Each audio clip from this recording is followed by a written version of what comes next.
आता सगळ्यांनी आपला मोबाईल वरती काढा सगळ्यांनी आणि तो मोबाईल फ्लाईट मोड करा 1 तासासाठी. चला मोबाईल वरती घ्या, फ्लाईट मोड करा. 1 तास आपल्याला कोणाचाही फोन येणार नाही अशी स्वतःची यंत्रणा उभी करा.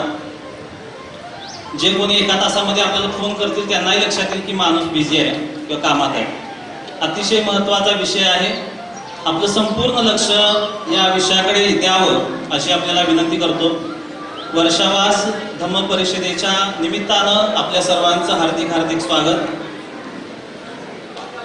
आजचा जो विषय आहे धम्म आणि मानसिक आरोग्य, हा विषय आपल्यापर्यंत पोहोचण्यासाठी वर्षावास बौद्ध धम्म परिषदेच्या सर्व आयोजकांनी ही जी काही संधी उपलब्ध करून दिलेली आहे त्यासाठी सुरुवातीला जोरदार टाळ्या वाजवून या संयोजकांचा आपण आभार मानूया.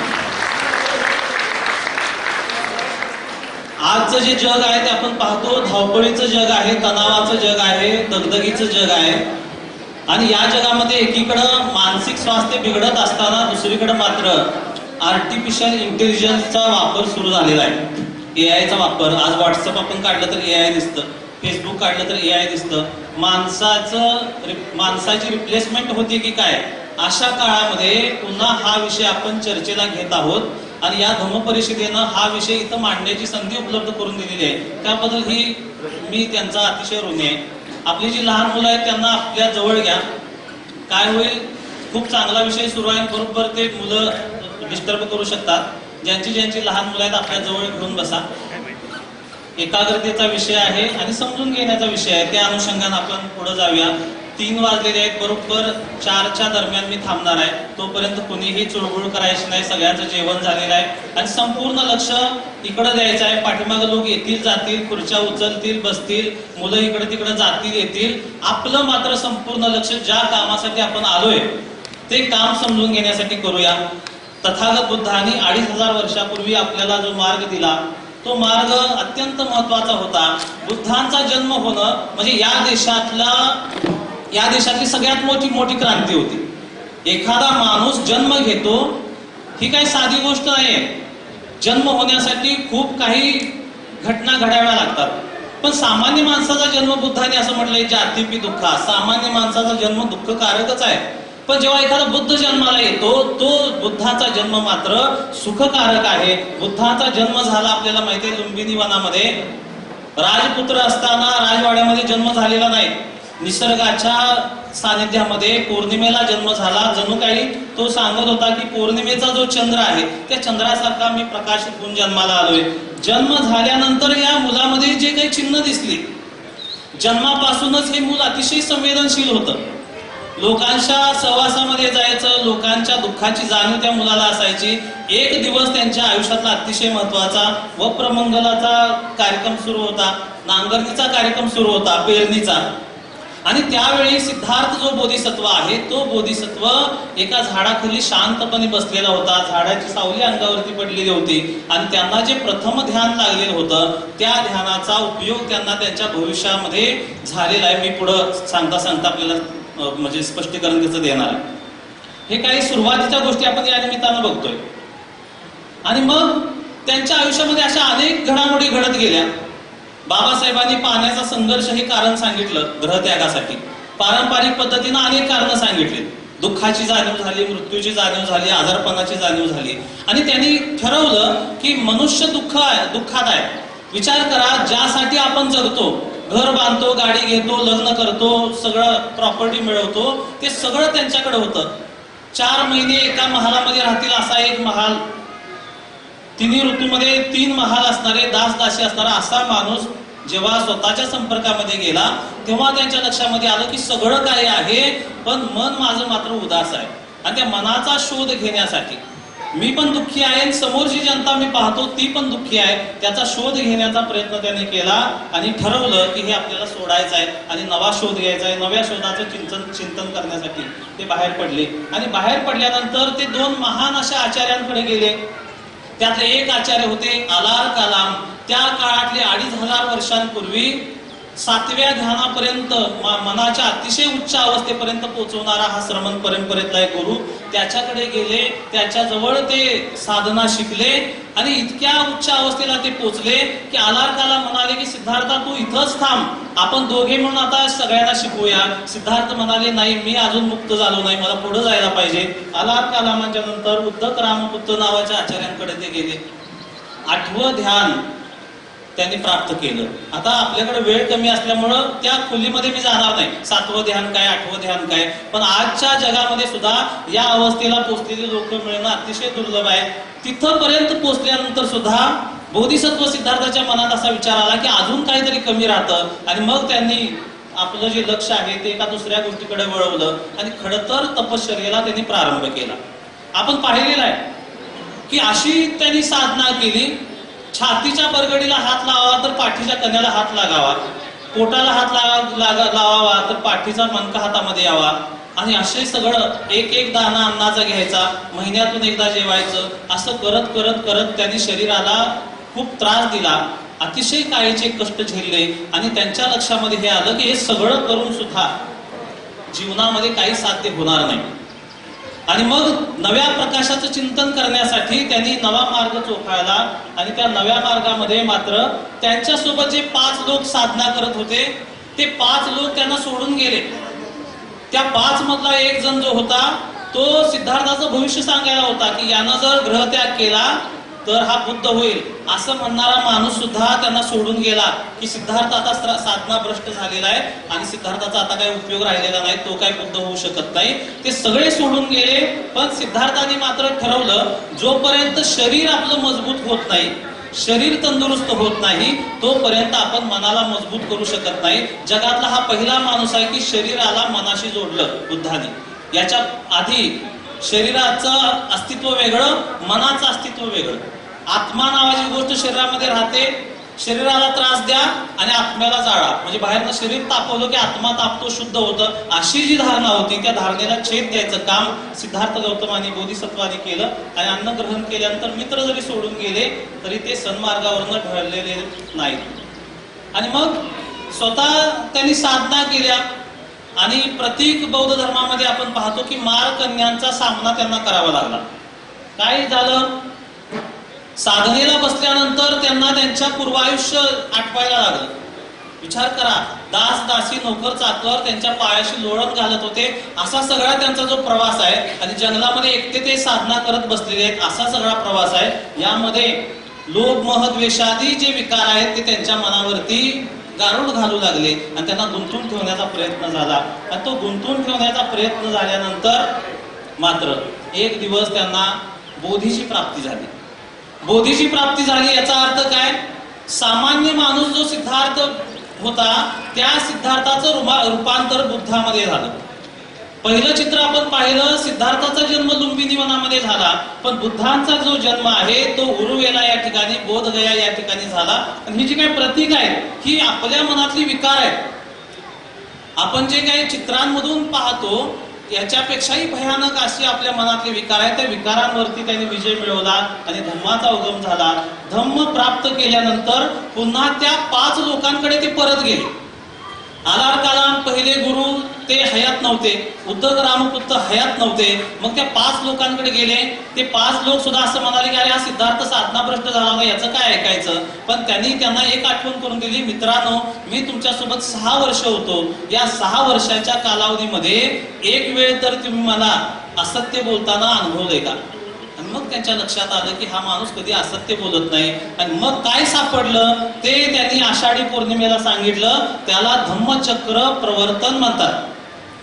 धम्म याचा अर्थ अनुभव, सामान्य अनुभवातून उच्च अनुभवांच्या मध्ये झालेलं रूपांतर जे आहे त्याला धम्मचक्र प्रवर्तन असं म्हटलं गेलं. दुःखाचा अनुभव हा सामान्य अनुभव आहे आणि दुःखमुक्तीचा अनुभव जो आहे तो उच्च अनुभव आहे. दुःखातून दुःखमुक्तीचा जो प्रवास आहे त्याला खऱ्या अर्थानं धम्मचक्र प्रवर्तन म्हटलेला आहे. आणि मग तो जो अनुभव होता तो अनुभव त्यांनी मांडला. तो अनुभव काय होता, तो 4 आर्य सत्यांचा अनुभव होता. पहिलं, जगामध्ये दुःख आहे. एखादा वैज्ञानिक किती सुंदर पद्धतीनं सांगतो बघा.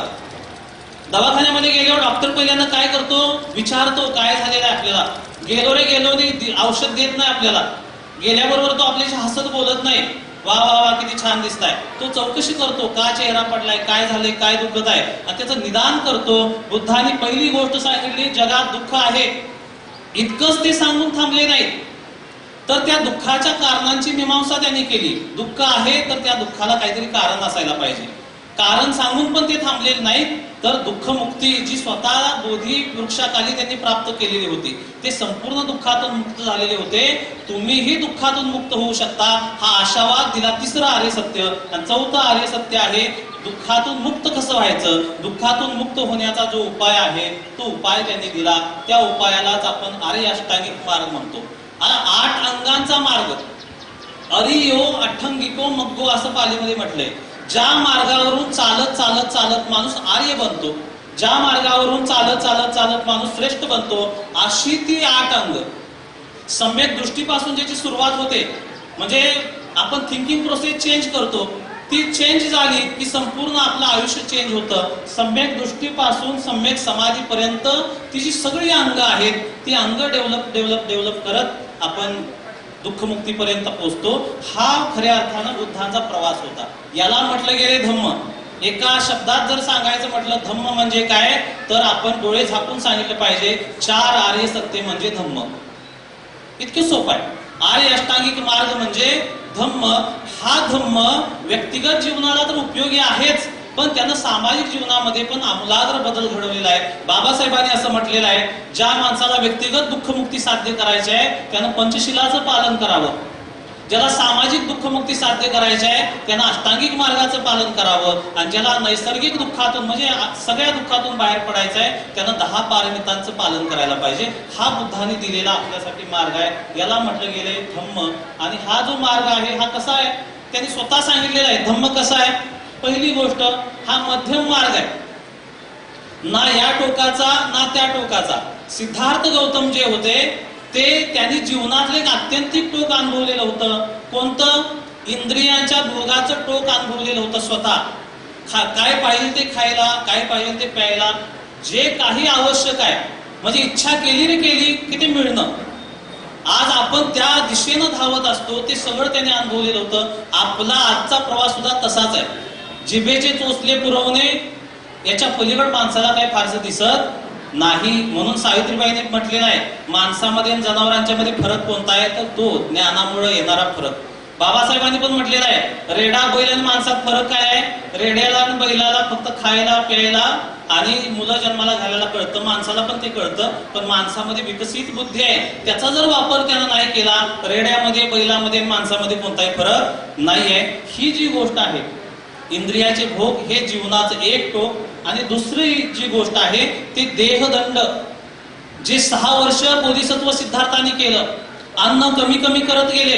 थंडीच्या दिवसामध्ये पाण्यामध्ये थांबायचं, काट्यावरती झोपायचं, उन्हाळ्याच्या दिवसामध्ये उन्हात थांबायचं आणि शरीराला त्रास करून घ्यायचा. सोन्यासारखं शरीर असणारा माणूस, धिप्पाडच्या धिप्पाड माणूस, असा सिद्धार्थ गौतम कृश झालेला होता. केस गळून गेलेले होते, त्वचा गळून गेलेली होती, मलमूत्रामध्ये ते पडायचे. अशा अवस्थेपर्यंत अत्यंतिक टोकाचे देहदंड त्यांनी सोसले. या भिक्षूंना ते म्हणतात की भिक्षुनो, ही जी 2 टोकं आहेत, या 2 टोकांना सोडून आपण मध्यम मार्गाने गेलं पाहिजे. तो मध्यम मार्ग कोणता, तो आर्य अष्टांगिक मार्ग. आणि तो अष्टांगिक मार्ग म्हणजे याला असं धम्म म्हटलेलं आहे. आता ही झाली धम्माची पार्श्वभूमी. आता आपण आपल्या मुख्य विषयावरती येऊया. आता एक प्रश्न स्वतःला आपण विचारूया बसल्या बसल्या, खरोखर आपण दुःखी आहे का? खरोखर आपण दुःखी आहे का? स्वतःलाच प्रश्न विचारूया. सुखी असतील ते त्यांचा विशेष नाही, त्यांचे धन्यवाद आहेत. पण दुःखी असाल तर हे मनुष्याचं एक लक्षण आहे. बुद्धाने सांगितलं दुःखी असणं. आणि जोपर्यंत दुःखाची जाणीव होत नाही तोपर्यंत आपला प्रवास काय त्या दुःखातून बाहेर होत नाही. आणि मग आपला जो प्रवास आहे तो असाच आहे की नाही बघा. मूल जन्माला आलं त्याला हेच आपण शिकवतो. मगाशी वक्त्याने जे सांगितलं, काय त्याला शिकवतो, उठ अन पळ नोकरीला, उठ अन पळ, हे कर ते कर. आणि त्या पळण्याच्या प्रवासामध्ये पळतो तरुणपणामध्ये आणि सगळं मिळवण्याच्या नादामध्ये, चित्रामध्ये पैसे आहेत पण आपण भौतिक गोष्टी म्हणूया, भौतिक गोष्टी मिळवण्याच्या नादामध्ये आयुष्य कधी संपतं हे आपल्या लक्षात येत नाही. म्हणते उर्गेन संरक्षिताने असं म्हटलेलं आहे. त्यांना प्रश्न विचारलेला होता की जीवनातला किती वेळ द्यावा पैसे कमवण्यासाठी. ते असं म्हटले होते की आयुष्यातला 25% वेळ द्यावा पैसे कमवण्यासाठी. 75% वेळ जो आहे तो स्वतःला विकसित करण्यासाठी आपण दिला पाहिजे. याचं भान आपल्याला आलं पाहिजे की आपला प्रवास कोणत्या दिशेनं चाललाय. आपण सुखाकडे चाललोय की फक्त भौतिक गोष्टींच्या प्राप्तीकडे पळतोय, ही गोष्ट समजून घ्यायला पाहिजे. आणि मग पुढचा प्रश्न आपल्या लक्षामध्ये येतोय. इथं खूप महत्वाचं चित्र आहे. पहिल्या चित्रामध्ये काय दाखवलेलं आहे? पहिल्या चित्रामध्ये आपल्यावरती जेव्हा संकट येतात, मानसिक संकट येतात, भौतिक संकट येतात, कोणत्याही प्रकारची, त्या संकटाच्या वेळेस आपण त्या संकटाच्या गर्तेमध्ये बुडून जातो, संकटाच्या नदीमध्ये समुद्रामध्ये बुडून जातो. दुसऱ्याला सल्ला द्यायच्या वेळेला मात्र आपल्यामध्ये बुद्ध जागा होतो. दुसऱ्याला सल्ला देताना आपण बुद्धांसारखे असं वागू नका, तसं वागू नका, आणि ते सगळं असं आहे तसं आहे. पण जेव्हा स्वतःवरती येतं तेव्हा मात्र आपण त्यामध्ये बुडून जातो. स्वतःवरती संकट आल्यानंतर सुद्धा आपल्यामध्ये बुद्ध जागा व्हायला पाहिजे, ही बाबासाहेबांची भूमिका होती. ही सगळ्या जे आतापर्यंत झालेले बुद्ध आहेत आणि बुद्धांची परंपरा आहे त्या लोकांची भूमिका आहे, हे आपल्याला समजून घ्यायचं आहे. आता आपण मुख्य मुद्द्यावरती येऊया. काय सांगितलं बुद्धांनी दुःखाच्या व्याख्येमध्ये? पहिली गोष्ट सांगितली, मनुष्य म्हणून आपण जन्माला आलो. जन्माला आल्यानंतर आजारपण त्या जन्मासोबत आपल्याला आलेला आहे. आजारपणात काय होतं? शारीरिक पीडा होते, शारीरिक यातना होतात आणि प्रचंड शारीरिक दुःख होतं. मग सर्दीपासून कॅन्सर पर्यंत कोणताही आजार असो, कुठलाही आजार झाल्यावर माणूस हसतोय काय? वा वा वा मला सर्दी झाली, वा वा मला थंडी वाजत आहे, माझा अंग दुखत आहे. नाही, शरीराला त्रास झाल्यानंतर तो जे दुःख अनुभवतो, बुद्धांनी सांगितलं हे आजार पण दुःखकारक आहे. पुढं ते म्हणतायत म्हातारपण दुःखकारक आहे. कितीही सुंदर माणूस असला, कितीही बलशाली माणूस असला तरी तो जसा वार्धक्याकडे झुकायला लागतो, काय होतं? जीर्ण होतं, दात पडतात, केस पिकतात, चेहऱ्यावरती सुरकुत्या पडायला लागतात, शरीरातली ताकद कमी व्हायला लागते, आयुष्य कमी व्हायला लागतं. आणि म्हातारपणाच्या नंतर मग हा शेवटचा कार्यक्रम आहे आपला.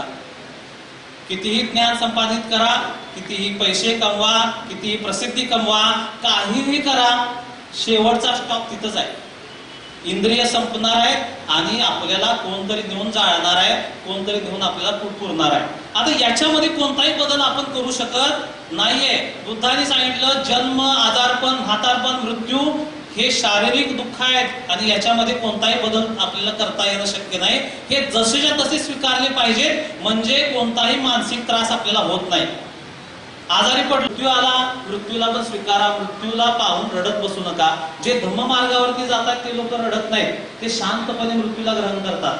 जे धम्म मार्गावरती आहेत ते शांतपणे आजारपणाला ग्रहण करतात. त्यांच्या आयुष्यातले हे जे संकट आहेत त्या संकटाला ते सामोरे जातात आणि आपल्याला या गोष्टी समजून घेणं ही अत्यंत महत्वाची गोष्ट बनलेली आहे. आता आपण पुढे जाऊया. आता नेमकं आपण आहोत कसं?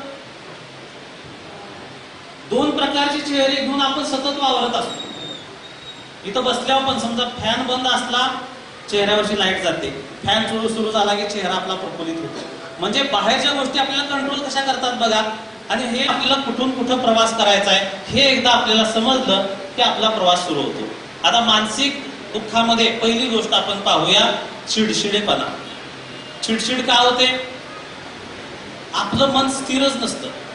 हे ते सतत मंकी माइंड असं म्हटलेलं आहे चित्ताला. कसं माकडासारखं, माकड एका फांदीवरती बसतं, दुसऱ्या फांदीवरती, तिसऱ्या फांदीवरती, जरा ते एक फळ तोडून खातं, ते फेकून देतं, दुसरं खातं, असा सगळा आपला प्रवास चाललेला असतो. चिडचिडेपणा जो आहे आपल्या वर्तनातला तो मानसिक दुःखाकडे आपल्याला घेऊन जातो. चिंता, असं म्हणतात बघा, चिता मेल्यानंतर जाळते आणि चिंता काय करते?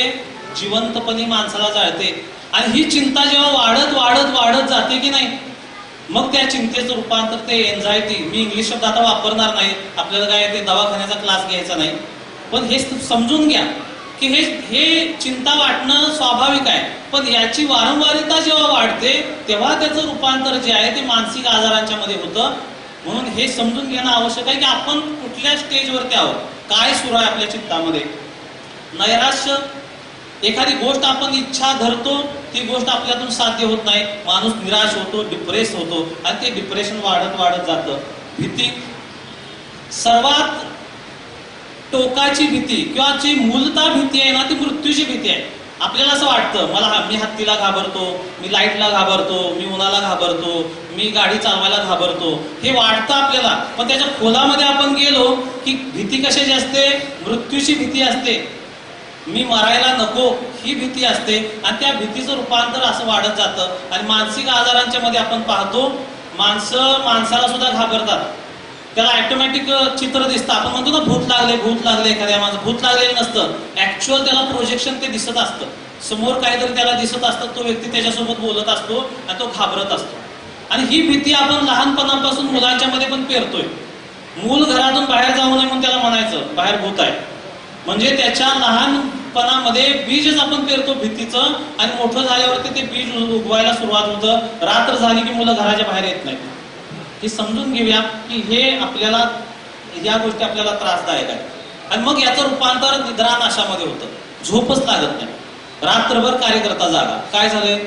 झोप लागत नाही. आणि या झोप न लागण्याचे परिणाम काय? अटॅक वरती जातं, किडनॅप फेल होतात, लिव्हर खराब होतं, पचनसंस्था बिघडते आणि चेहऱ्यावरती कायम डिप्रेशन, कायम 12 वाजलेलं. कार्यकर्त्याचा चेहरा कसा? प्रफुल्लित पाहिजे, फ्रेश पाहिजे. तो फ्रेश का नाही? रात्रभर झोप लागलेली नाही. झोप का लागत नाही? चित्त अस्थिर आहे म्हणून. आणि म्हणून आपण पाहतो की हा जो अतिविचार आहे, विचार खूप आले पाहिजेत. साधारणतः 60,000 विचार येतात आपल्या मनामध्ये सकाळपासून संध्याकाळपर्यंत, त्याच्यापेक्षाही जास्त. पण एकच विचार जेव्हा सतत येतो ना, तेव्हा तो धोकादायक असतो.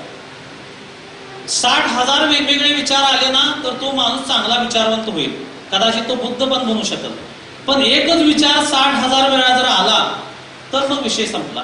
मग तो स्वतःशी बडबडत राहतो. माणूस स्वतःशी बडबडतो, इतरांना त्रास देतो, मग त्याला दोरीनं बांधतात, दवाखान्यात नेतात. मग सगळ्या गोष्टी आपल्याला माहित आहेत. हा अतिविचार करण्याची जी प्रोसेस आहे, ही प्रोसेस जी आहे ती आपल्या चित्ताला दूषित करते, चित्ताला आपल्या मलिन करते. आता बुद्धांनी जे सांगितलं त्याच्याकडे मी पुन्हा येतोय. काय सांगितलं? जन्म, म्हातारपण, आजारपण, मृत्यू. त्यांनी जी मानसिक दुःखाची व्याख्या केली ती काय होती? शोक आपण जो करतो ना, म्हणजे मनातल्या मनात आपण जे रडणं जे आतल्या आत, त्याला म्हटलं गेलं शोक. परिदेव म्हणजे काय? ऊर बडवून जे रडतात की नाही, खूप दुःख झालंय आणि ते आत सहन होणं झालंय आणि ऊर बडवून जेव्हा माणूस रडतो त्याला परिदेव असं म्हटलं गेलंय. दुःख म्हणजे शरीराला जे त्रास होतो त्याला दुःख म्हटलंय. दौर्मनस्य म्हणजे मानसिक वेदना जे ते दौर्मनस्य. पश्चातापाची भावना आहे. अप्रिय गोष्टींचा संयोग झाला आपल्याशी, नको असलेला व्यक्ती समोर आला, नको असलेला आवाज आला, नको असलेलं खायला मिळालं, नको असलेला गंध आला, नको असलेला स्पर्श झाला तर दुःख येतं. प्रिय गोष्टी निघून गेल्या आपल्यापासून तरी दुःख होतं. आणि आपल्या ज्या इच्छा असतात त्या इच्छा पूर्ण नाही झाल्या की दुःख होतं. आता बुद्धांनी कुठल्या इच्छा सांगितल्या? हे घर, गाडी, बंगल्याची इच्छा सांगितल्या. बुद्ध काय म्हटले? माणसाला असं वाटतं की मी म्हातारा होऊ नये, ही त्याची इच्छा असते, ती पूर्ण होत नाही. माणसाला असं वाटतं मी आजारी पडू नये, ती इच्छा पूर्ण होत नाही. माणसाला असं वाटतं माझे केस पिकू नयेत, सुरकुत्या पडू नयेत, मी मरू नये, पण या इच्छा सगळ्या पूर्ण होत नाहीत. आणि शेवटी असं बुद्ध म्हणतायत, 5 उपादान स्कंद हे दुःख आहेत. 5 उपादान स्कंद म्हणजे शरीराचा 1 स्कंद आणि मनाचे 4 स्कंद. शरीराला मी म्हणणं आणि ज्या मानसिक प्रक्रिया चाललेल्या आहेत त्याला मी म्हणणं, याला बुद्धाने म्हटलं हे दुःखकारक आहे. जर आपण शरीर आणि मी बाजूला केलं, मानसिक प्रक्रिया त्यातला मी भाव बाजूला केला, तर बुद्ध म्हणतात माणसाला दुःख येऊ शकत नाही. आता आपण मुख्य मुद्द्यावरती येऊया. काय म्हटलं बुद्धांनी? शरीर विकारग्रस्त कसं होतं? तर अभिधम्मामध्ये असं म्हटलेलं आहे, थंडीचा स्पर्श झाला की शरीरामध्ये बदल झाला, उष्णतेचा स्पर्श झाला की शरीरामध्ये बदल झाला, भूक लागली, तहान लागली, शरीरातल्या वायूचं नियंत्रण बिघडलं किंवा बाहेरच्या वायूचं नियंत्रण बिघडलं आणि सरीसृप म्हणजे साप वगैरे चावला किंवा बाहेरून कोणतं जरी हार्मोन्स आपल्या शरीरामध्ये सिक्रेट झालं की माणसाच्या शरीरामध्ये कायेमध्ये बदल होतो. दुसरी गोष्ट ते म्हणतायत, पित्त जे आहे, पित्ताची लेवल आपण म्हणू प्रमाण, त्याच्यामध्ये बदल झाला, कफामध्ये बदल झाला, वातामध्ये बदल झाला, त्या तिघांचं जे कॉम्बिनेशन आहे त्याच्यामध्ये बदल झाला, त्याचबरोबर ऋतूमध्ये बदल झाला, आहार विषम आहार घेतला, आपल्या शरीराला सूट न होणारा आहार घेतला, आणि दुसरी शेवटची गोष्ट, अतिशय काम केलं एखाद्या दिवशी, खूप काम केलं, खूप चाललो, खूप फिरलो, खूप बसलो, तरी सुद्धा बुद्ध असं म्हणतायत की याच्यामुळं शरीरामध्ये रोग उत्पन्न होतात, त्रास उत्पन्न होतो. आता आपण बघूया की मग मानसिक दृष्ट्या निरोगी असण्याविषयी बुद्ध काय म्हणतायत. बुद्धाने असं म्हटलेलं आहे की एखादा व्यक्ती शारीरिक पातळीवरती आजारी ते असतात, पण तो 1 वर्ष निरोगी राहतो, 1, 2, 4, 5, 50, 100 वर्षापर्यंत शारीरिक दृष्ट्या तो निरोगी राहू शकतो. पण बुद्ध असं म्हणतायत, भिक्षूनो, अर्हंत व्यक्ती सोडता ते सत्व दुर्लभ आहेत जे 1 मुहूर्तभर सुद्धा मनाच्या रोगातून मुक्त आहेत, निरोगी आहेत. अर्हंत सोडले तर तुम्ही आम्ही क्षणभर सुद्धा बुद्ध म्हणतात की मानसिक आजारातून मुक्त नाही. म्हणजे तुम्ही आम्ही सगळेजण मानसिक आजारांमध्येच आहोत. म्हणून अर्हंत माणूस हा मानसिक दृष्ट्या दुःखमुक्त आहे, आपण मात्र नाही. शरीरानं जरी फिट अँड फाईन जरी असतो तरी आतमध्ये मात्र काहीतरी शॉर्ट सर्किट आपलं झालेलं असतं. आणि म्हणून मानसिक आरोग्याला दुर्लभ असं म्हटलेलं आहे. मनाचं आरोग्य जे आहे ते अतिशय दुर्लभ आहे. आणि बुद्धांचा जो जन्म झालेला आहे, सिद्धार्थाचा जन्म झाला, त्यानंतर बुद्धांचा जन्म झाला, तो जन्म यासाठी होता की सगळे लोक जे आहेत ते मानसिक आरोग्यातून मुक्त व्हावेत. आता चित्ताविषयी बुद्धाने असं म्हटलेलं आहे. आता हे दुःख उत्पन्न कुठून होतं. मेलेला एखादा माणूस आहे, समजा शव इथं ठेवलेला आहे, त्याला तुम्ही चाकूने मारा, पेनने टोचा, त्याला शिव्या द्या, त्याची बदनामी करा, त्याला नावं ठेवा, त्याच्या अंगावर चपलान मारा, त्याच्यावर काही फरक पडत नाही, त्याच्यामध्ये चित्ताचं अस्तित्व नाहीये. पण इथं मात्र बुद्ध असं म्हणतात की चित्तामध्ये शरीर आजारी पडतं, कारण शरीरामध्ये बाहेरून काहीतरी घटक येतात आणि बदल होतो. मग बाहेरचं वातावरण बदलू दे किंवा बाहेरचे एखादा साप वगैरे चावू दे, बदल होतो. चित्ताच्या बाबतीत बुद्ध असं म्हणतात की भिक्षुनो, चित्त स्वाभाविक दृष्ट्या शुद्ध असते, पण बाह्य अकुशल गोष्टींच्या प्रवेशाने ते दूषित बनते. आणि पुढची गोष्ट अत्यंत महत्वाची त्यांनी सांगितली, चित्ताला दोषमुक्त करता येतं, चित्ताला निर्मळ करता येतं. चित्ताला निर्मळ केलं तर आपण संपूर्णपणे दुःखमुक्त होऊ शकतो, हा त्यांनी आशीर्वाद दिला. धम्मपदामध्ये एक सुंदर गाथा आली, त्यामध्ये बुद्ध असं म्हणतायत, शत्रू शत्रूची किंवा वैरी वैर्याची हानी करतो, त्यापेक्षा जास्त हानी कुमार्गाला लागलेलं त्या व्यक्तीचं चित्त करतं. क्षणभर आपण शांत बसतो आणि विचार जर केला तर या बुद्ध वचनाचं महत्व आपल्याला पटेल. एखादा वाईटातला वाईट माणूस जेवढी हानी करत नाही तेवढी हानी स्वतःचं चित्त करतं, स्वतः जर आपण कुमार्गाला लागलो असून तर. आणि मग आपल्याला याच्यातून बदल करायचा आहे, आपल्याला उलट्या बाजूने जायचं आहे, तर या दिशेनं बुद्ध असं म्हणतायत की आई वडील किंवा नातेवाईक जितकं कल्याण करणार नाही तितकं कल्याण कुशल मार्गाला, सम्यक मार्गाला लागलेलं चित्त करणार आहे. म्हणून सम्यक मार्गाला लागणं अत्यंत महत्वाचं आहे. का तर ते स्वतःच्या कल्याणाचं काम आहे. तो कुशल मार्ग म्हणजे धम्माचा मार्ग आहे. एकदा एक भिक्खू आजारी पडले होते आणि स्वतःच्या मलमूत्रामध्ये ते लोळत होते, उठता येत नव्हतं, बसता येत नव्हतं. भिक्षू संघ बाजूला होता आणि अशा वेळेला बुद्ध जात असताना त्या भिक्षूंना पाहिलं आणि कोण सुद्धा त्या भिक्षूला मदत करत नाहीत हे पाहिल्यानंतर आनंदाने बुद्ध तिथे गेले. त्या भिक्षूला बाहेर काढलं त्या मलमूत्रातून, त्याचं चिवर धुतलं, त्याला आंघोळ घातली. आंघोळ घालून त्या भिक्षूला व्यवस्थित बसून त्याला विचारलं, का रे बाबा, तुला पण उपस्थापक, तुला मदत करणारी कोण आहेत की नाही. तर त्यावेळेला तो म्हटला, नाहीत. का नाहीत तर मी कोणाला मदत करत नाही म्हटला, त्यामुळे माझ्या आजारपणामध्ये कोणी मला मदत करत नाही. तेव्हा बुद्धांनी सगळ्यांनाच जवळ बोलवलं आणि असं म्हटलं की भिक्षूनो, इथं तुमचे आई वडील नाहीत, इथं तुमची कोणी भावंड नाहीत, तुम्हीच एकमेकांना आहे, तुम्ही एकमेकांची काळजी घेतली पाहिजे. आणि त्यावेळेला बुद्ध असं म्हणाले होते की ज्याला कुणाला माझी सेवा करायची आहे, बुद्ध आल्यानंतर तिथं लोक आले, पाया पडायला लागले, वंदन करायला लागले, तेव्हा ते असं म्हटले की माझी सेवा करण्यापेक्षा ज्याला माझी सेवा करायची आहे त्यांनी रोगी व्यक्तीची सेवा करायला पाहिजे.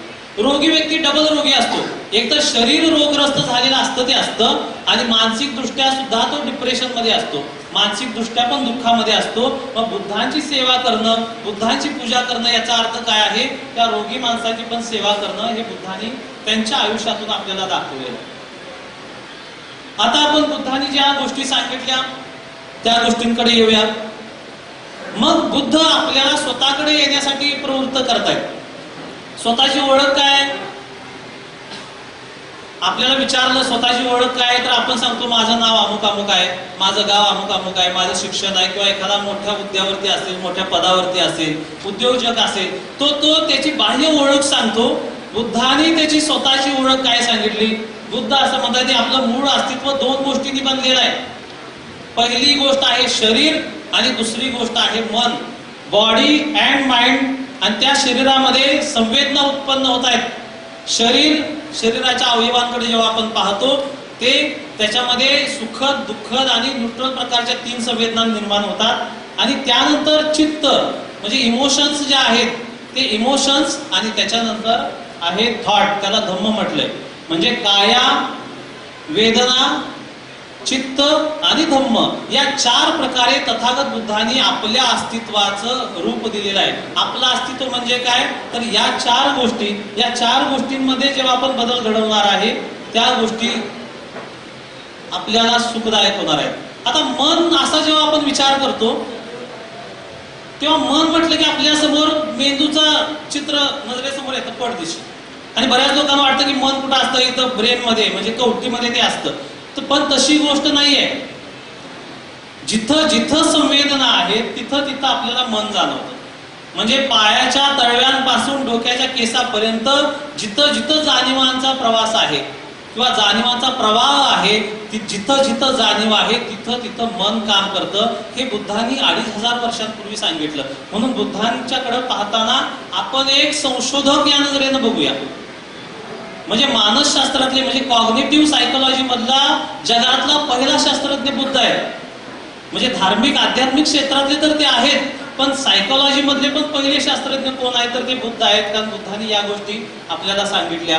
बुद्धांच्या धम्मामध्ये त्यांनी मनाला 3 शब्द वापरले मन आपल्याला समजून सांगण्यासाठी. त्याचा पहिला शब्द होता विज्ञान. मराठीमध्ये आपण त्याला विज्ञान म्हणतो. विज्ञान म्हणजे जाणणं. इंद्रियांच्या द्वारे ज्या गोष्टी आपण जाणतो त्या जाणीवेला म्हटलं गेलं विज्ञान. ही पहिली गोष्ट बुद्धांनी पहिला शब्द वापरला. दुसरा शब्द वापरला मनो. थिंकिंग प्रोसेस जी आहे, विचार प्रक्रिया जी आहे त्याच्यासाठी बुद्धांनी शब्द वापरला मनो. आणि तिसरा शब्द वापरला बुद्धांनी चित्त. इमोशनल प्रोसेस जी आहे, भावना म्हणजे कसं वाटलं, फिलिंग जे आहे त्या फिलिंग साठी बुद्धांनी वापरलं चित्त. विज्ञान, मनो आणि चित्त हे 3 शब्द 2500 वर्षापूर्वी बुद्धांनी वापरले. आज ते शब्द परसेप्शन, थिंकिंग प्रोसेस आणि इमोशनल प्रोसेस म्हणून आधुनिक मानसशास्त्रज्ञ वापरताना आपल्याला दिसतात. हे मनाचं कार्य कसं चालतं? 4 गोष्टी बुद्धांनी सांगितल्या मनाच्या कार्यामध्ये. पहिली गोष्ट, जाणण्याचं काम मनाच्या द्वारे केलं जातं, इंद्रियांच्या द्वारे जे जाणीव होतं त्या. दुसरी गोष्ट, जाणल्यानंतर आपण ती गोष्ट ओळखतो म्हणजे त्याला नाव लेबलाइज करतो. तिसरी गोष्ट, संवेदन करतो. म्हणजे उदाहरणार्थ हे पुस्तक आपण पाहिलं, एखाद्याला माहित नाही हे काय आहे, हे पाहणं म्हणजे जाणणं आहे. त्याला नाव काहीतरी देतो. मला माहित आहे हे पुस्तक आहे, पण एखाद्या माणसाला माहित आहे, तो काहीतरी म्हणतो हे भगव्या रंगाचं काहीतरी आहे, काहीतरी तो नाव देतो, त्याला म्हटलं गेलं ओळखणं. तिसरी गोष्ट, संवेदन करणं. त्याच्याविषयी तो चांगलं का वाईट ह्या फिलिंग म्हणजे त्याला बरं वाटतं का वाईट वाटतं या फिलिंग उत्पन्न होतात. त्याच्यानंतर प्रतिक्रिया देणं म्हणजे ते स्वीकारायचं की नाकारायचं हे ठरवलं जातं. मग मनामध्ये या 4 गोष्टी सातत्यानं सुरू असतात. कुठलाही अनुभव घ्या, काही पाहिलं, काही ऐकलं, काही स्पर्श केला, कुठलाही गंध आला, कोणत्याही गोष्टी आपल्या बाह्य वातावरणात घडल्या तर त्याच्यासोबत या 4 प्रकारे आपण रिॲक्ट होतो. म्हणजे 4 प्रकारच्या प्रक्रिया घडतात. त्याला मनाचं कार्य बुद्धाने म्हटलेलं आहे. आणि मग मानसिक प्रक्रिया जी आहे ती थॉट प्रोसेस पासून सुरू होते. विचारांची निर्मिती कशी होते? 5 इंद्रियांना जे अनुभव येतात बाहेरच्या जगातून, त्या बाहेरच्या जगातून जे अनुभव येतात ते अनुभव मेंदूपर्यंत पोहोचवले जातात. आणि मेंदूपर्यंत पोहोचल्यानंतर काय होतं, त्या माहितीचं वहन होतं. आपल्या प्रत्येक ज्ञानेंद्रियापासून मेंदूकडे जाणाऱ्या या नसा आहेत. ऑप्टिक नर्व आहे, ऑडिटरी नर्व आहे, ऑल्फॅक्टरी नर्व आहे, पुन्हा इकडं जिभेकडून जाणारे आहेत. म्हणजे प्रत्येक इंद्रियाकडून आणि संपूर्ण शरीर जे आहे ती नर्वस सिस्टीम आहे, या सगळ्यांच्याकडून जी माहिती जाते ती ब्रेन पर्यंत जाते, मेंदू पर्यंत जाते आणि तिथं जी प्रक्रिया केली जाते त्या प्रक्रियेवरती आपले अनुभव आधारित असतात. आता हे जे सगळं एकत्रित होतं, बुद्धांना प्रश्न विचारला गेला की इंद्रियांचे हे जे सगळे अनुभव आहेत ते एकत्र कुठं होतात, तेव्हा बुद्धाने असं उत्तर दिलं, मनो हा जो भाग आहे तिथं ते एकत्र होतात. म्हणजे जोपर्यंत मेंदूपर्यंत ही माहिती जात नाही आणि जोपर्यंत तिथं विश्लेषण अनालिसिस होत नाही तोपर्यंत त्या माहितीला अर्थ लावला जात नाही.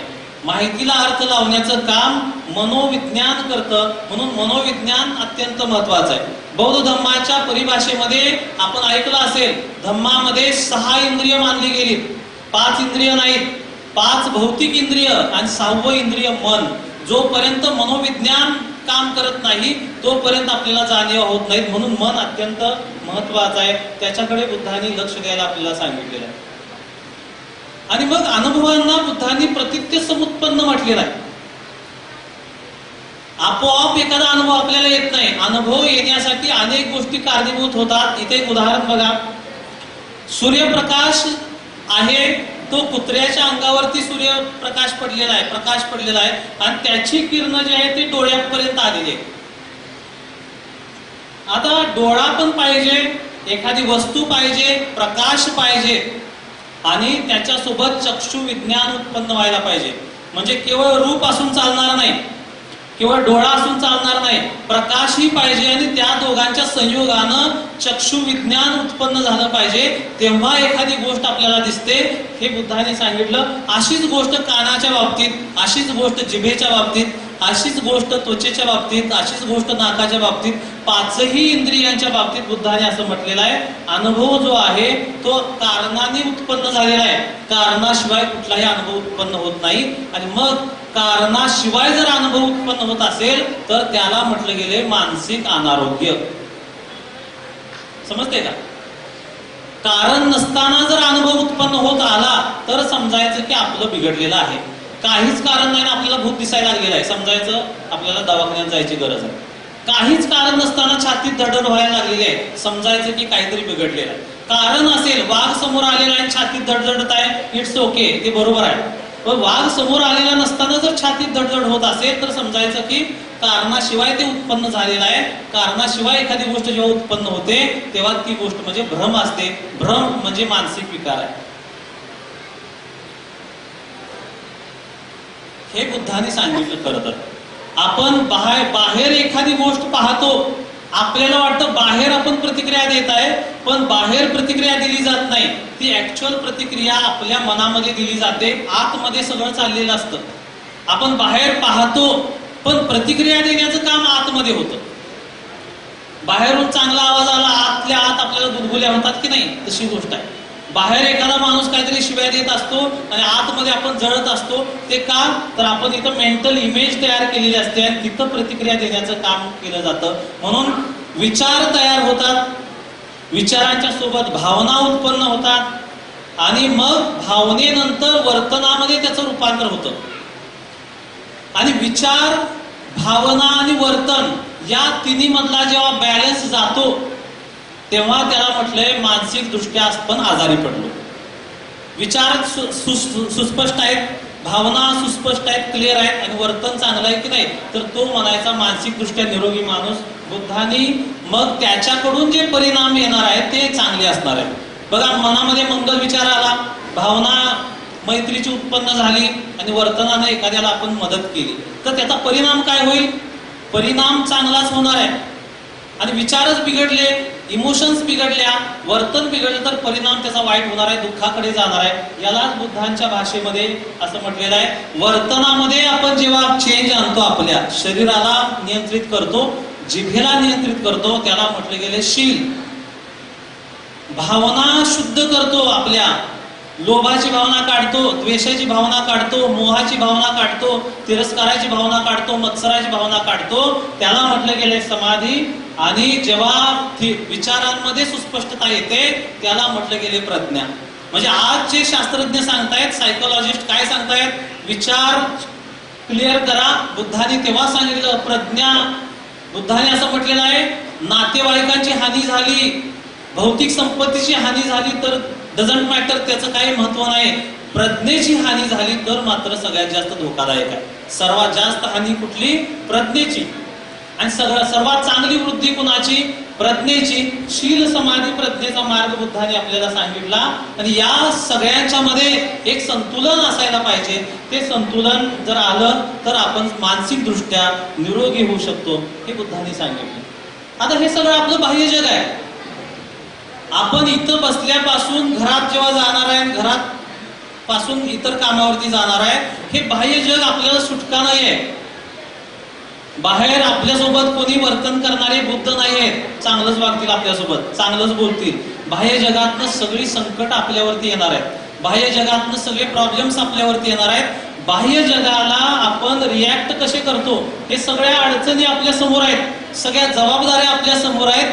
या जबाबदाऱ्या आल्यानंतर मात्र जो अनुभव आपण उत्पन्न करणार आहे, जे विचार आपण उत्पन्न करणार आहे, ते विचार ठरवणार आहे की तुमचं मानसिक आरोग्य कशा प्रकारचं आहे. आणि मग जेव्हा आपण पाहतो पुढे जाऊन, जो अप्रबुद्ध माणूस असतो, अप्रबुद्ध म्हणजे बोधी प्राप्त न झालेला, धम्म मार्गावरती न आलेला, चित्त शांत न झालेला, तो कसा वागतो? तो प्रतिक्रिया देतो. प्रतिक्रिया म्हणजे काय? नजरेसमोर एक चित्र आणा, इकडे कुत्रा थांबलेला आहे आणि दुसऱ्या गल्लीतने कुत्रा आलेला आहे. तर ते समोर आल्यानंतर त्यांच्यामध्ये जे काय होतं की नाही, त्याला म्हणायचं प्रतिक्रिया. ते काहीच विचार न करता भुंकायचे काम करतात, एकमेकांना चावायचं काम करतात, हाकलून लावायचं काम करतात. हे प्रतिक्रिया देणं जे आहे ते अप्रबुद्ध मानवाचं काम आहे. सारासार न विचार करता जे काही आपण करतो त्याला म्हटलं गेले प्रतिक्रिया देणं. हे मन बाहेरून नियंत्रित होतं. बाहेरून म्हणजे कसं? आता जर लाईट गेली, अरे अरे अरे इतकं चांगलं चाललं होतं, लाईट गेली, ते लाईटवाल्याला काय कळतंय की नाही, एमएसबी वाल्याला फोन करा, मूर्ख आहे काय तो, मग आपण डिस्टर्ब होणार. पाऊस अचानक पडला, डिस्टर्ब होणार. बाहेरचं जग जे आहे ते आपल्याला कंट्रोल करतं. कुठतरी प्रवासाला आपण चाललेलो आहे, चांगला ड्रेस घातलेला आहे आणि अचानक पाऊस आला. पाऊस आल्यानंतर पावसाचं काम पावसानं केलं, पण आतला जो माणूस आहे तो डिस्टर्ब झाला. म्हणजे त्या पावसानं तुम्हाला नियंत्रित केलं. आणि अशीच गोष्ट आपल्यासोबत घडते. आपण मस्तपैकी गाडी चालवत जात असतो पुढं, आणि कोणतरी छोटी गाडी घेऊन आपल्या समोर जातो आरामात. आणि आपण आरामात चाललेला माणूस काय करतो? छोटी गाडीवाला माझ्या पुढे जातो का काय म्हणून आपण मूठ वाढवतो, आपण पुढे जातो. बाहेरून जे नियंत्रित केलं जातं त्या गोष्टी आपण पाहतो की अप्रबुद्ध माणूस तशा प्रकारचा आहे. जाणीव नसलेलं हे मन आहे. जाणीव नाही, मनात काय उत्पन्न झालं कळत नाही, रिॲक्शन देतो, मग लक्षात येतं. भांडण करतो, मग लक्षात येतं, अरे भांडायला नाही पाहिजे होतं, अरे हे करायला नाही पाहिजे होतं, ते करायला नाही पाहिजे होतं. हे अप्रबुद्ध मानवाचं मन आहे. आणि यंत्रासारखं सकाळी उठल्यानंतर संध्याकाळी झोपेपर्यंत बघा तुम्ही, यंत्रासारखाच कार्यक्रम आपल्याला चाललेला असतो. आपण दात घासताना जाणीवपूर्वक दात घासतोय काय? कोलगेट जाणीवपूर्वक घेत आहे मी, दात घासत आहे जाणीवपूर्वक, असं होत नाही. ते यंत्राप्रमाणे सगळ्या गोष्टी घडतात, आपल्या ऑटोमॅटिक सगळ्या गोष्टी घडतात. त्यामध्ये जाणीवा नसतात. बुद्ध म्हणतात जाणीवा प्रत्येक गोष्टीमध्ये आल्या पाहिजेत. आणि मग सोप्या भाषेमध्ये बुद्धाने असं म्हटलं, लोभानं भरलेलं मन जे आहे ते अप्रबुद्ध मानवाचं मन आहे. द्वेषानं भरलेलं मन जे आहे ते अप्रबुद्ध मानवाचं मन आहे. आणि मोह म्हणजे मी भावानं भरलेलं मन जे आहे ते अप्रबुद्ध मानवाचं मन आहे. एखादी वस्तू पाहिली ते मला पाहिजे, लोभ आहे. एखादी वस्तू पाहिली ते नको, द्वेष आहे. हे या दोनच गोष्टी चाललेल्या असतात, मधली गोष्ट होत नाही. त्याला म्हटलं गेले अप्रबुद्ध मानवाचं मन. याच्या पलीकडे जाऊन प्रबुद्ध मानवाचं मन जे आहे, मानसिक दृष्ट्या जो निरोगी माणूस आहे तो कसा जगतो बघा. त्याचं मन प्रतिसाद देतं. ते मन, दोन माणसं, समंजस माणसं एकत्र येतात, अनोळखी माणूस जर आला, हा माणूस त्याला विचारतो, दादा तुमचं काय काम आहे, काय मदत करू का तुम्हाला. हे जे आहे याला म्हणायचं प्रतिसाद देणं. एखाद्या माणसानं शिवी दिली तर हा लगेच शिवी देऊन काटे घेऊन मारायला लागत नाही, तो त्याची शहानिशा करतो. त्याला म्हटलं गेले प्रतिसाद देणं. त्यांना आर्य म्हटलं की हा कार्य म्हणत नाही, त्याच्या कारणांचा विचार करून प्रतिक्रिया दिली जाते, त्याला म्हटलं गेलं प्रतिसाद. ते स्वनियंत्रित असतं. जगातली कुठली गोष्ट त्या माणसाला नियंत्रित करू शकत नाही. बुद्धाचे एक उदाहरण सांगतो. जुनं उदाहरण तुम्हाला माहिती आहे, भारद्वाजाचं. तो शिव्या देत आला होता. बुद्ध म्हटले तुझ्या मी शिव्या घेत नाही. एक उदाहरण दुसरं सांगतो. थंडीचे दिवस होते आणि थंडीच्या दिवसामध्ये जंगलामध्ये बुद्ध श्रावस्तीला थंडीच्या दिवसामध्ये सकाळचे चंद्रमन करत होते आणि आळवीचा राजा सकाळ सकाळी जंगलामध्ये फिरायला आलेला होता. तो बुद्धांना भेटला आणि बुद्धांना मला म्हणते तुमची झोप झाली का? कशी झाली झोप? तेव्हा बुद्ध म्हटले छान झाली झोप. आणि तेव्हा राजा म्हणाला की बनते इतकी थंडी आहे, मी राजवाड्यात असताना सुद्धा मला झोप चांगली लागली नाही, तुम्ही जंगलामध्ये कसं काय तुम्हाला झोप लागू शकते? तेव्हा बुद्धांनी त्याला दिलेलं उत्तर अतिशय महत्वाचं आहे. ते म्हणाले राजा एक कल्पना कर की अशी एक खोली आहे की ज्या खोलीमध्ये सुईच्या टोकातून सुद्धा बाहेरची थंडी येत नाही आणि बिछाना जो आहे तो अतिशय उंची दर्जाचा बिछाना आहे. त्या बिछाण्यावरती एक माणूस झोपलेला आहे आणि रात्रीचं त्याच्या मनामध्ये वासना उत्पन्न झाली. त्या माणसाला झोप लागल काय? राजा म्हटला नाही. दुसरी कल्पना कर, असाच व्यक्ती आहे, असाच बिछाना आहे, अशी सुंदर अशी खोली आहे, तो झोपलेला आहे आणि रात्रीचं त्याच्या मनामध्ये द्वेष उफाळून वरती आला, त्याला झोप लागेल काय?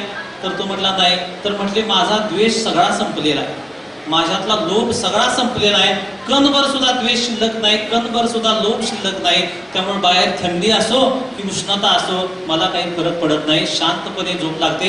बाहेरची गोष्ट त्या व्यक्तीला नियंत्रित करू शकत नाही. आपल्याला मात्र बाहेरची गोष्ट नियंत्रित करते. फुल दिलं नाही कार्यकर्ता डिस्टर्ब, नाव घेतलं नाही कार्यकर्ता डिस्टर्ब, जेवण मिळालं नाही कार्यकर्ता डिस्टर्ब, जाताना मला विचारलं नाही कार्यक्रम डिस्टर्ब. म्हणजे आपण काय करतो, डिस्टर्ब होण्याचाच कार्यक्रम आहे आपला सगळा. माझं कौतुकच केलं नाही, एवढी तयारी केली, माझं कौतुक केलं नाही. अरे बाहेरच्या लोकांना तुझं कौतुक करावं मग तू आनंदी होणार आहेस का? नाही. हा मानसिक आजार आहे हे आपण लक्षात घ्या. आपण आतल्या आत आनंदी असलं पाहिजे, फ्रेश असलं पाहिजे. बाहेर थंडी पडो उष्णता पडो काही अडचण नाही, पाऊस पडला तर आनंदच आहे, भिजत जाण्याचा आनंद कधीतरी घ्यायला पाहिजे. बुद्ध आपल्याला सांगतात की स्वनियंत्रित व्हा. ते स्वतः होते ते. आणि हे मन जे आहे ते जागृत मन आहे, नैसर्गिक पद्धतीनं काम केलं जातं. आणि आपण पाहतो की अलोभ जेव्हा असतो, अलोभ म्हणजे दान देण्याची भावना जेव्हा असते मनामध्ये की नाही, ते मन जे आहे ते प्रबुद्ध मानवाचं मन असतं. जेव्हा त्या मनामध्ये अमोह असतो म्हणजे स्वच्या पलीकड जेव्हा एखादा माणूस विचार करतो तेव्हा ते मन बुद्धांचं असतं. आणि तिसरी गोष्ट आपण पाहतो अद्वेष, मैत्रीनं भरलेलं मन जे आहे ते मन जे आहे ते बुद्धांचं मन असतं. आपल्याला प्रबुद्ध मानवाचं मन जे आहे ते आपल्यामध्ये निर्माण करायचं आहे. ते खऱ्या अर्थानं मानसिक आरोग्य आहे. हे आपण पाहूया. धम्मपदाच्या पहिल्या गाथेमध्ये असं बुद्धांनी म्हटलेलं आहे, मनोपबंगमा धम्मा मनोसेठा मनोमया. मनोपबंगमा धम्मा याचा अर्थ काय? पहिल्यांदा मन उत्पन्न होतं. मग अशी मी काय सांगितलं, मन म्हणजे काय? Thinking process. थिंकिंग प्रोसेस पहिल्यांदा स्टार्ट होते आणि धम्म नंतर उत्पन्न होतं, म्हणजे अनुभव नंतर उत्पन्न होतो. हे बुद्धांनी सांगितलं. उदाहरणार्थ कसं, एखादा व्यक्ती आपल्या समोरून आला आणि त्या व्यक्तीविषयी जर आपण विचार असा केला की हा माणूस चांगला आहे, तेव्हा आपल्याला अनुभव चांगला येतो. शरीरामध्ये हॅपी हार्मोन सिक्रेट होतात आणि माणूस हसतो. आणि आपण जर विचार असा केला की हा माणूस अतिशय नालायक आहे, क्रूर आहे, यानं मला फसवलेला आहे, यानं मला त्रास दिलेला आहे, तर थिंकिंग जशी कराल तशा प्रकारचा अनुभव आपल्याला प्राप्त होतो. म्हणून मनोपबंगमा धम्मा. पुढे असं बुद्धाने म्हटलेलं आहे, मनसाचे पदुठ्ठेन भासती वा करोती वा ततोनं दुःख मनवेती चक्कं व वहतो पदम. जेव्हा एखादा व्यक्ती प्रदूषित मनानं बोलतो किंवा कृती करतो, चाक त्याच्या पाठीमागं दुःख असं लागतं जसं बैलगाडी ओढणाऱ्या बैलाच्या पाया पाठीमागं जाणारं बैलगाडीचं चाक. बैलगाडीची कल्पना करा, बैल पुढं आहे, चाक मागं आहे. बैल कुठं जरी गेला तरी त्याच्या पाठीमागं ते चाक जाणार आहे. तसंच जेव्हा आपण प्रदूषित विचार उत्पन्न करू, अकुशल विचार आणि अकुशल बोलू, तेव्हा दुःख आपल्यासोबत त्या चाकासारखं राहणार आहे. त्याच्या उलटी दुसरी गाठा बुद्धाने सांगितली, जर सुख उत्पन्न व्हायचं असेल तर मनसाचे पसन्नेनं भासती वा करोती वा ततोनं सुख मनवेती छाया व अनपायनी. आणि तेव्हा छाया म्हणजे आपली सावली जशी आपली सोबत करते त्या प्रकारे सुख आपल्या सोबत करेल कधी, जेव्हा प्रसन्न मनानं बोलू किंवा वागू. मग प्रसन्न मनानं बोलणं आणि प्रसन्न मनानं वागणं हे आपल्या सुखाचं कारण आहे. 2500 वर्षापूर्वी बुद्धांनी आपल्याला सांगितलेलं आहे. आता आपण येऊया, शरीराला आजारी पडण्यासाठी बाह्य घटक जसे कारणीभूत होतात तसं मनाला आजारी पडण्यासाठी 5 प्रकारची निवरणं कारणीभूत होतात. बुद्धांनी निवरण म्हटलं त्याचा अर्थ आहे आवरण, म्हणजे कवरिंग. मोबाईलवरती आपण कव्हर घालतो की नाही, तसं मनावरती जेव्हा कवरिंग येतं. मगाशी आपण पाहिलं की मन मूलतः शुद्ध आहे, पाण्याचा शुद्ध जलाशय आहे, पण त्या जलाशयामध्ये 5 ठिकाणावरून दूषित पाणी जेव्हा येतं तेव्हा त्या जलाशयाचा स्वभाव बदलतो, ते दूषित होतं. मन पण शुद्ध आहे, पण त्या मनामध्ये ही निवरणं येतात. ती निवरणं, पहिलं निवरण बुद्धांनी सांगितलं कामछंद.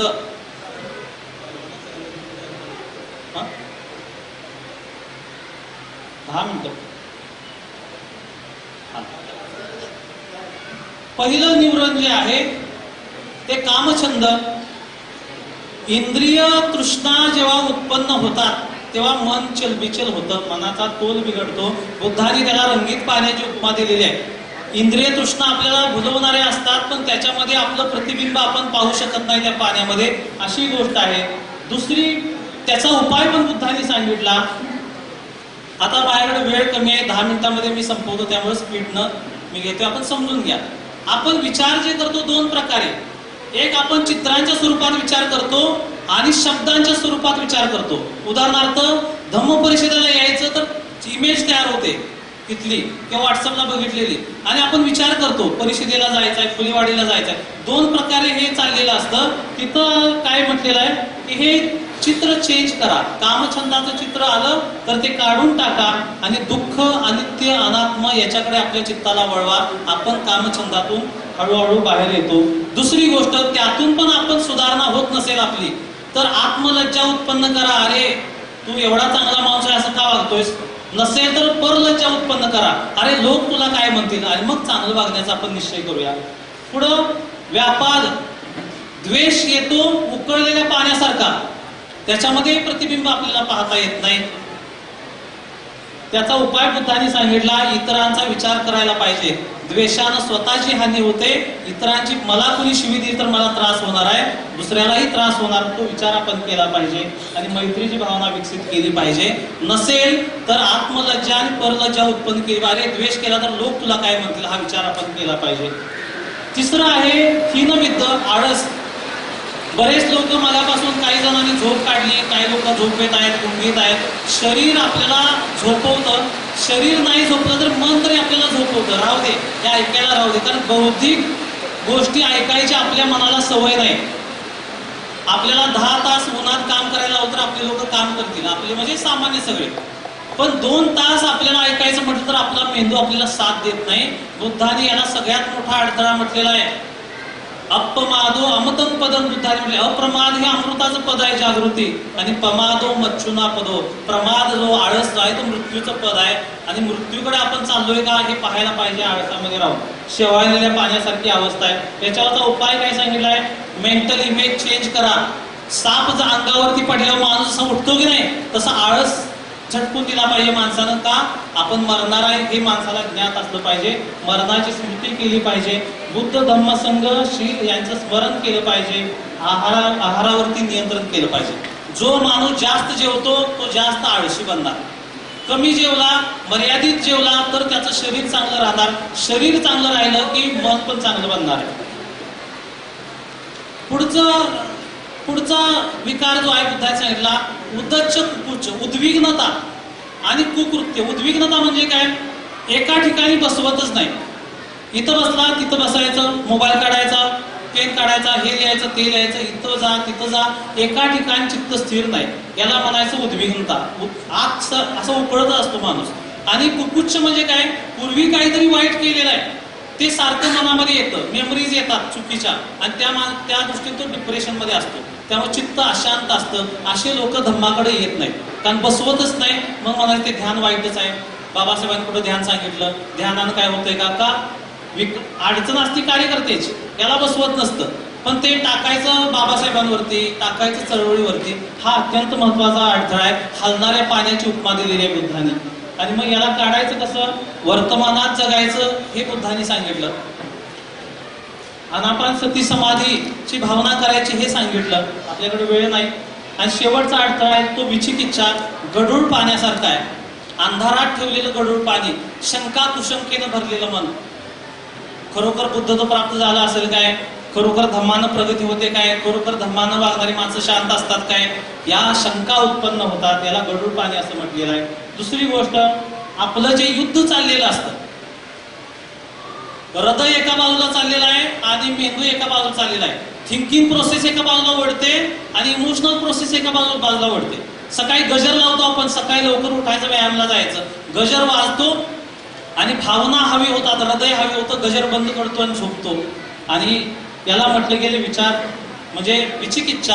हे युद्ध आपल्याला थांबवायचं आहे. या दोघांचे हात एकमेकांच्या हातामध्ये आपल्याला आणायचे. याच्यासाठी धम्मश्रवण सातत्यानं केलं पाहिजे, धम्म चिंतन केलं पाहिजे, बुद्ध, अरहंत आणि महान लोकांचे चरित्र आपण वाचली पाहिजेत आणि मग ते पिक्चर चेंज केलेच पाहिजेत.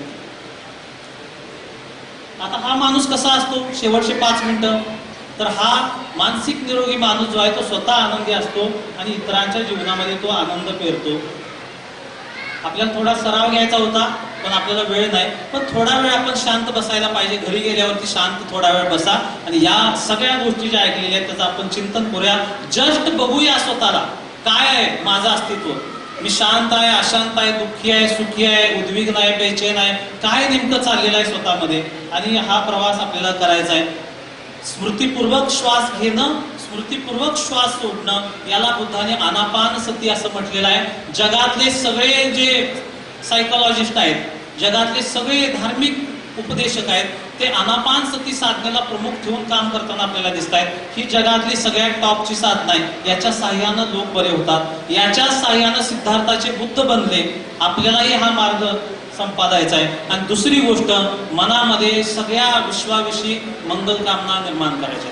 ज्याच्या मनामध्ये मैत्री असते ना, त्याचं मन निरोगी असतं, हे बुद्धाने आपल्याला सांगितलेलं आहे. आणि ही निवड जी आहे ती आपण करायची. आपल्यामध्ये हे 2 चेहरे लपलेले आहेत. सुखाचा चेहरा आपलाच आहे, दुःखाचा चेहरा आपलाच आहे. फ्रेश चेहरा आहे आपला आहे आणि डिप्रेस झालेला चेहरा आहे आपलाच आहे. निवड आपण करणं अत्यंत आवश्यक आहे. ती निवड आपण करूया, पुढे आपण पाहूया. हा शोध आपल्याला करायचा आहे. आणि बाहेरचं जे रूप आहे ते बदलणं महत्वाचं आहेच, पण बाहेरचं रूप बदलण्याच्या सोबत आतला माणूस पण बदलणं आवश्यक आहे. आत आपण विचार कसे करतो हे बदललं पाहिजे, आपल्या भावना नियंत्रित कशा करतो हे बदललं पाहिजे. ते मुखवटे बदलण्यापेक्षा आतला माणूस बदलणं, त्याच्याकडे धम्म लक्ष देतो. आणि मग ही गोष्ट अत्यंत महत्वाची आहे. आपण फक्त स्वतःचे शब्द, स्वतःचे विचार, स्वतःच्या भावना, स्वतःचं वर्तन यालाच नियंत्रित करू शकतो. जगाला आपण नियंत्रित करू शकत नाही. जगातल्या एकाच माणसाला आपण बदलू शकतो, तो म्हणजे आपण स्वतः. आणि जेव्हा आपण इतरांना बदलायच्या नादाला लागतो तेव्हा आपल्याला डिप्रेशन येतं. मग सुरुवात स्वतःपासून करायची. स्वतःपासून सुरुवात करत करत इतरांच्या पर्यंत पोहोचायचं आहे. आणि त्यामुळं मग आपल्या जीवनामध्ये बदल होतो. ही गोष्ट आपल्याला करायची. स्वतःच्या बुद्धीला खाद्य द्या म्हणजे मानसिक विकार येणार नाहीत. सतत त्या ब्रेन मध्ये काहीतरी गेलं पाहिजे, सतत वाचनातून अभ्यासातून काहीतरी गेलं पाहिजे. दुसरी गोष्ट, मगाशी जे आपण चित्र पाहिलं होतं, युद्ध चाललेलं आहे, त्या युद्धाच्या ऐवजी हृदयानं काम करूया, पण त्याच्यासोबत बुद्धीला पण घेऊया. बुद्धीनं काम करूया, त्याच्यासोबत भावनेला पण घेऊया, तर आपला एक प्रकारचं संतुलन आपल्या जीवनामध्ये येईल. आणि हा दृष्टिकोन बदलला पाहिजे. हे चित्र मला खूप आवडतं. काही पण होऊ दे, असं जगलं पाहिजे. गाडी पंक्चर होऊ दे, इट्स ओके, केव्हा पंक्चर काढेल तेव्हा काढेल, निवांत बसा देतो. लाईट जाऊ दे, आरामात लाईट येईपर्यंत बसा. पाऊस येऊ दे, पाऊस जाईपर्यंत बसा, पावसात भिजा. आपलं आयुष्य आहे, आपण दृष्टिकोन बदलला पाहिजे. हे बघा, पहिला तो त्याला माहितच नाही पाऊस आलाय का काय झालं, ते आपल्या वेगळ्याच विश्वात आहे. दुसरा तर डिप्रेशन मध्ये आहे, पाऊस आलाय. तिसरा मात्र मस्त मजेत आहे. हे मस्त मजेत जगलं पाहिजे. थोडंच आपलं आयुष्य आहे, त्या थोड्या आयुष्यामध्ये हा दृष्टिकोन घेऊन आपण जगणं अत्यंत आवश्यक आहे. हे बुद्धाने सांगितलेलं आहे. प्रत्येक गोष्टीला 2 बाजू असतात. दुसरी बाजू पण बघूया. बुद्धाने कालाम सूत्रामध्ये सगळ्या अंगाने विचार करायला आपल्याला सांगितलं. सगळे अंग एकाच बाजून न करता दुसऱ्या बाजून पण विचार जर केला तर आपल्या जीवनामध्ये ज्या अडचणी येतात त्या अडचणी उत्पन्न होणार नाहीत. आणि ही गोष्ट अत्यंत महत्वाची, चांगल्या मित्रांची संगत केली पाहिजे.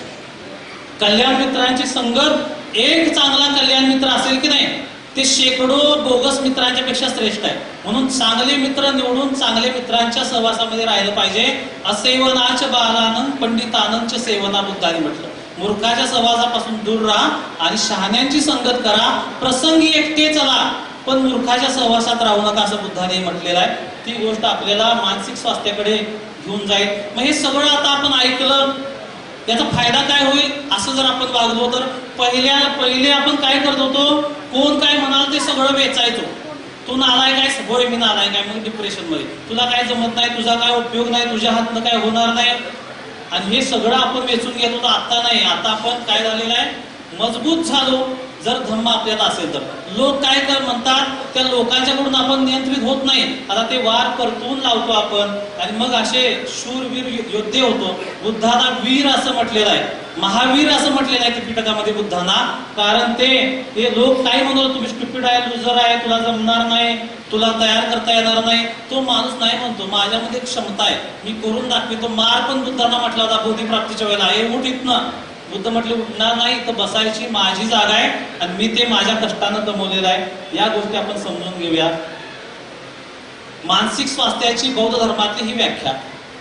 मंगलसूत्रामध्ये असं म्हटलंय, फुट्टस्स लोकधम्मेहि चित्तं यस्स न कंपती अशोकं विरजन खेमं एतं मंगलम उत्तमं. लोकस्वभावाशी संपर्क आला असता ज्याचे चित्त अस्थिर होत नाही, या उलट ते शोकरहित आणि निर्मळ राहते, ते त्याचे उत्तम मंगल. मग लोकस्वभाव कोणते?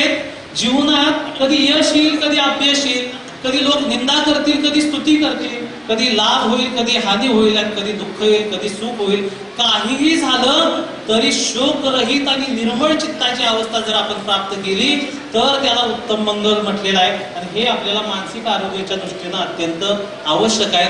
तेव्हा हा जो बॅलन्स आहे तो आपल्याला साधला जाईल. आणि मग मानसिक आरोग्याचा प्रवास जो आहे तो आपल्या नकारात्मक गोष्टी आपण कापून टाकू आणि एक एक अकुशल गोष्ट मागं टाकत पिशवी आपली रिकामी करत करत आपण जेव्हा पुढे जाणार आहे तेव्हा निश्चितच असा चेहरा दिसणार आहे आपला, प्रसन्न.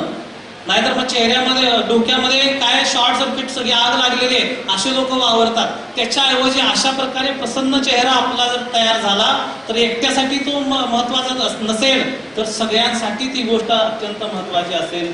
आणि मग जीवनामध्ये एक आशेचा किरण आपल्या येईल आणि मग आपण काय होऊ, फ्रेश होऊ.